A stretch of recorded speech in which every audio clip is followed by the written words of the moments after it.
Hey everyone, today we are going to be reviewing Inanna by Emily H. Wilson, book one in the Sumeria trilogy. I got this book for free from the publisher for the purpose of an honest review. Okay, let's get this started. If I'm just going to jump into this review, I'll just start it where it's very obviously. This book was inspired by Madeline Miller's Circe. This book is a mythological retelling of, well, I can't say ancient history, but just ancient mythology. And I thought this was well done. I did not like it as much as I enjoyed Circe, but this was definitely well worth reading. And if you're in like the least interested in this genre or in Sumerian mythology, or at least check this out, it might be worth your time. I certainly enjoyed my time with this one. What's the genre? What are the tropes? That sort of thing. The mythological reinterpretation, modernizing ancient myths is what I compared this to. It's a retelling of the Epic of Gilgamesh and Inanna's descent into the underworld. Okay, this is historical fiction, historical fantasy. However, I felt this was written more with a literary genre audience in mind, if that makes sense to you. This was adult. This book has ritual sex. Specifically, if you read the Epic of Gilgamesh, there are people who have the profession of being, um, I'm not even sure I can say this on YouTube. They are sex workers for a god. Uh, this book is about gods in ancient Sumeria. So that's there. Technologically level, this book takes place in the middle point between the Stone Age and Bronze Age. Characters both use stone weapons as well as bronze armor. I read this book basically in a single afternoon, so it's safe to say I enjoyed it. This is a competently written tale about Sumerian mythology, a mythology you don't really see in a modern America literature or just storytelling in general. It's well worth reading on that part alone. Again, if I was to compare this to any two books, I'd say Circe by Madeline Miller as well as Black Sun by Rebecca Roanhorse.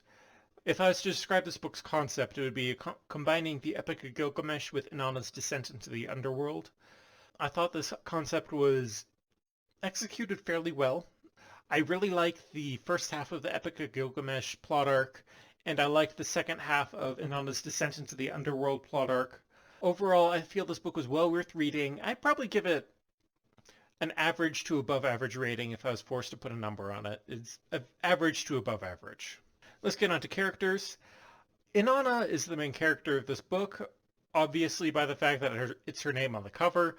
However, but I have to say that Gilgamesh is my favorite character in the book for the sole reason that he's a walking disaster in this entire book. It was hilarious having him on the page. Going back to the original myth, if you've read it, the character Gilgamesh is a proud and wicked king of Sumeria. He takes whatever he wants, he kills whoever he wants, he has sex with whoever he wants. The book reinterprets this by making Gilgamesh a warlord who's able to seduce any woman he meets. However, in this book, because Gilgamesh is such a screw-up, he constantly gets in trouble for his affairs. I like this reinterpretation of the character because it modernizes and humanizes a bloodthirsty myth. That was interesting for me. That was really well done. In ancient myth, Inanna is a proud and noble character who descends into the underworld to gain the vassalage of Ereshkigal, the Queen of the Dead. When she gets this vassalage, Inanna becomes the Queen of the Universe, basically. In this book, Inanna is an extremely young goddess caught up in the throes of political machinations of a squabbling pantheon. Her descent into the underworld is reframed as being an attempt to flee an abusive marriage. But in the process, she befriends Ereshkigal and becomes the Queen of the Universe.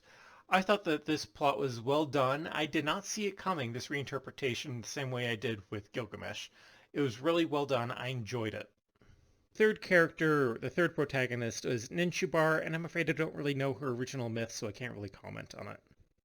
Overall, I liked how this book went back to ancient mythology and stole ideas from it, and reinterpreted it through a modern lens. Was it perfect? No. I felt like the second half of Gilgamesh's myth was a bit never paid off. In the original myth, Gilgamesh is afraid of death.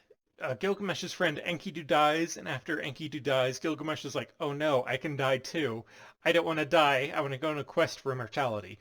Well, Gilgamesh goes on a quest for immortality, and he ultimately fails. And in the process, he realizes he can't cheat death, so it's better to be a good king and have your legend live on in memory as being a good king. This book, that aspect of the original myth is never brought to life, which I thought was unfortunate. At no point was Gilgamesh ever really afraid of death, so when he goes on a quest for immortality, nothing really comes of it. It felt hollow in a way that I really have trouble describing. I thought that this book was well paced. Broadly speaking, there were no notable lagging parts, and there were a few very compelling scenes. In particular, I think the most compelling scene in the book was fairly early on, so I feel safe spoiling it. The protagonist Inanna has a friend, and her friend is a servant of the king. After the king dies and is buried underground, it is traditional that all of the king's entourage and his servants are buried with him, so he has servants in the afterlife.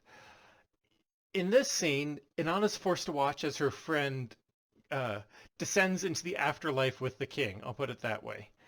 She's really sad, and it was a really compelling scene watching that happen. I feel like I'll remember that scene for a while.